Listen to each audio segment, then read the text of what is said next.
Bonjour, cette vidéo est destinée à la communauté médicale française et à mesdames et messieurs les députés et sénateurs de la République française. L'objet en est la dénonciation d'un crime massif et quasi quotidien contre l'humanité. Mesdames, Messieurs, avec nos salutations et la confiance que nous plaçons en vous, en la salutaire prise de conscience que nous appelons de nos vœux,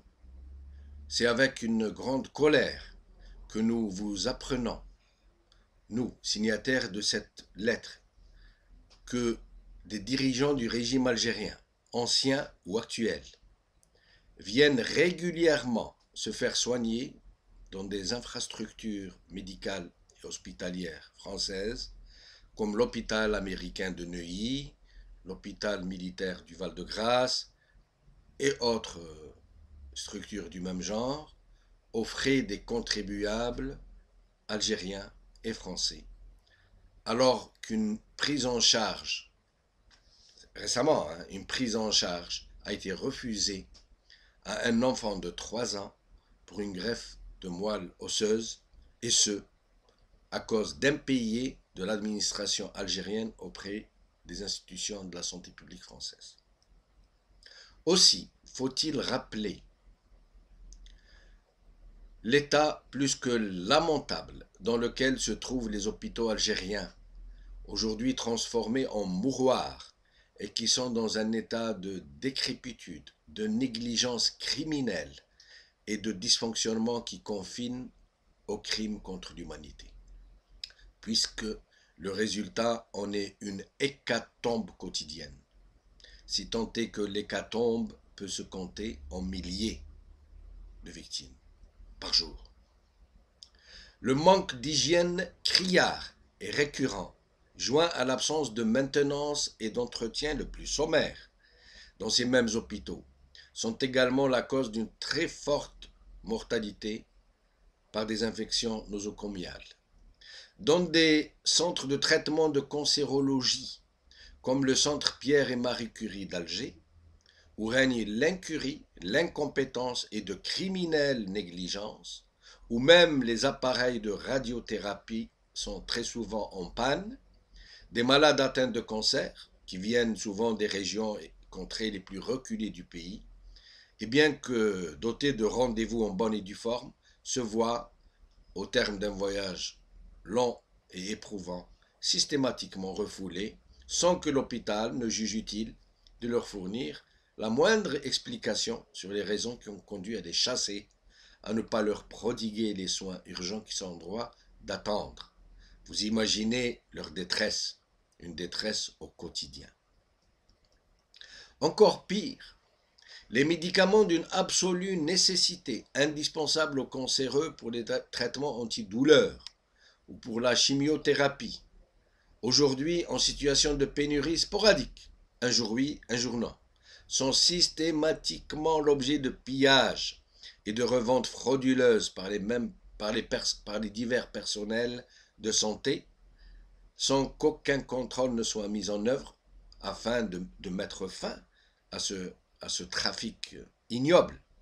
et ce malgré la véritable clameur publique qui dénonce ces agissements honteux. Dans les blocs opératoires de tous les hôpitaux algériens, les malades admis à une intervention chirurgicale sont tenus de fournir eux-mêmes certains produits comme les catgutes, gaz, pansements, produits aseptisants et parfois même des produits anesthésiants qu'ils doivent se procurer au marché noir sans aucune garantie de fiabilité. Ces blocs opératoires ont subi de plein fouet la médiocratie ambiante. Ils se sont transformés en une sorte d'hôpitaux de campagne, comme s'ils étaient au milieu de champs de bataille, où les chirurgiens et les personnels qui les assistent n'ont plus d'autre choix que de recourir à des moyens d'urgence. À la guerre comme à la guerre, semble-t-il nous dire, dans ces espaces où même les normes d'hygiène et les conditions conservatoires sont réduites à leur plus simple expression. De nombreux opérés y trépassent des suites d'une prise en charge inadéquate. Cette situation a incité des milliers de médecins à quitter leur pays. Et la France en sait quelque chose, qui les reçoit par centaines. Parce qu'ils ne pouvaient plus accepter d'exercer leur art dans de telles conditions. En France, de nombreux médecins algériens ont accepté de se séparer de leur statut professionnel et de devenir des infirmiers plutôt que de continuer à se faire des complices d'un génocide qui ne dit pas son nom. Les hôpitaux algériens et même la plupart des cliniques privées sont devenus des nids d'infection, des mouroirs, des lieux qu'on ne souhaite pas à son pire ennemi. Outre la prolifération d'insectes, de cafards et de rongeurs dans les maternités de ces mêmes hôpitaux, on y observe de plus en plus de chats errants qui y ont élu domicile partout dans tous les hôpitaux où il y a des maternités, où ils sont généreusement nourris de placentas et de fœtus humains mort-nés qu'ils trouvent au milieu des détritus dans les poubelles de ces mêmes maternités. À ces détails ignobles, nous rappelons que l'État algérien, qui se vante chaque jour que Dieu fait d'avoir dépensé des centaines de milliards de dollars en l'espace d'une décennie, prétend avoir dépensé au moins un dixième des sommes dilapidées au seul titre de la santé publique. En fait, si les effets de tant d'argent dépensé ne se ressent aucunement, c'est parce qu'il est englouti dans les avaloirs d'une terrifiante corruption, presque au vu et au su de tout le monde. Aussi, mesdames et messieurs les destinataires de cet appel, nous vous laissons imaginer la rancœur du peuple algérien et son indignation lorsqu'il apprend tous les jours que le ministre algérien de la Santé lui-même, ainsi que les membres de l'exécutif et autres dignitaires civils et surtout militaires de l'État algérien viennent régulièrement se faire soigner en France, souvent pour des riens, alors que des Algériens meurent chaque jour en grand nombre, faute de médicaments, de soins appropriés, de moyens d'exploration ou tout simplement de l'attention qu'ils sont en droit d'exiger de la part des personnels de la santé publique. Par une complaisance qui frise la connivence à l'égard de ces barons du régime algérien qui viennent soigner leurs petits bobos dans les hôpitaux français avec l'argent du peuple algérien au moment où celui-ci est livré aux plus extrêmes turpitudes, au moment où il n'a même pas le droit de prétendre à une prise en charge un tant soit peu normale, au moment où un grand nombre d'Algériens et d'Algériennes, tous âges confondus, meurent dans des souffrances indicibles, la France participe, sans s'en rendre compte peut-être, à ce qu'il convient de qualifier dans les faits comme un crime contre l'humanité. La négligence criminelle aussi est un crime. Le fait qu'elle entraîne la mort d'un grand nombre de malades sans un autre recours pour eux que de se prêter à leur propre assassinat est un crime contre l'humanité. Pour toutes ces raisons, nous faisons appel à tout le peuple français, à ses élus, à ses institutions, et tout particulièrement à toutes les consciences médicales, pour dénoncer publiquement les pratiques haïssables qui rongent la santé publique en Algérie, de la corruption débridée qui y règne sans partage et des négligences criminelles du régime algérien au sein des structures hospitalières qui entraînent un grand nombre de décès et de nombreuses conséquences sur la santé des personnes qui y sont admises. L'heure est venue pour que les autorités médicales, humanitaires et politiques prennent leurs responsabilités pleines et entières à l'encontre des graves dérives du régime algérien qui ne sont rien d'autre que des crimes contre l'humanité. L'heure est venue de mettre fin à la trop commode, trop compromettante raison d'État derrière laquelle se commettent tant de crimes contre tout un peuple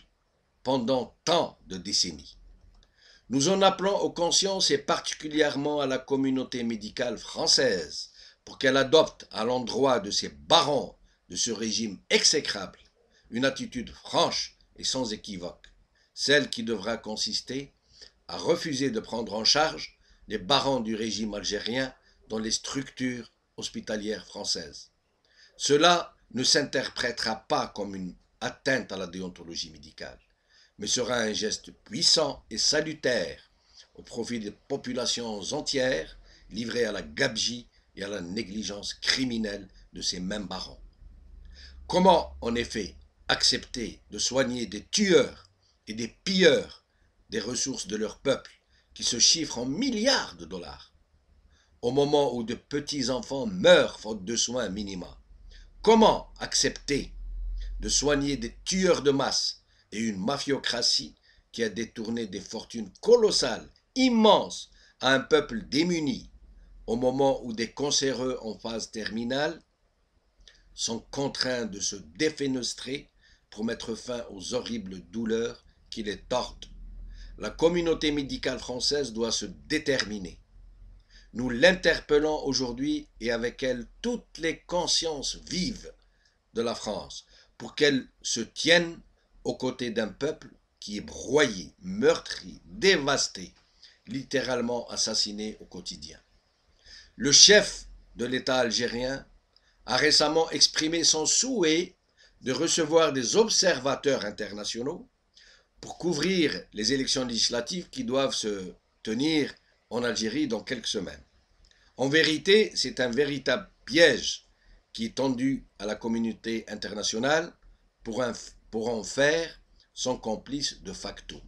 En vérité, les observateurs ne verront rien du tout,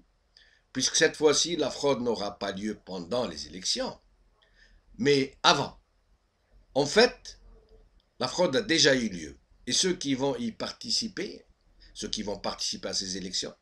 sans aucune exception, sont tous et toutes des mouvances et des personnalités qui ont été achetées par le régime. Quel que soit le résultat de ces élections, c'est le régime qui sera le seul vainqueur. Mais si le chef de l'État veut apporter un cinglant démenti à ce que nous affirmons ici et maintenant, alors qu'il autorise la présence d'observateurs médicaux internationaux dans les hôpitaux algériens, qu'il accepte une mission internationale qui puisse enquêter sur la situation sanitaire de l'Algérie d'une façon indépendante et approfondie. Lui qui s'est montré si prompt à inviter des observateurs internationaux à venir assister à une parodie d'élection, que n'accepte-t-il pas de nous rabattre le caquet et de prouver au monde entier que nous ne disons pas la vérité? Qu'il invite donc des observateurs étrangers à enquêter sur la santé publique en Algérie. Merci.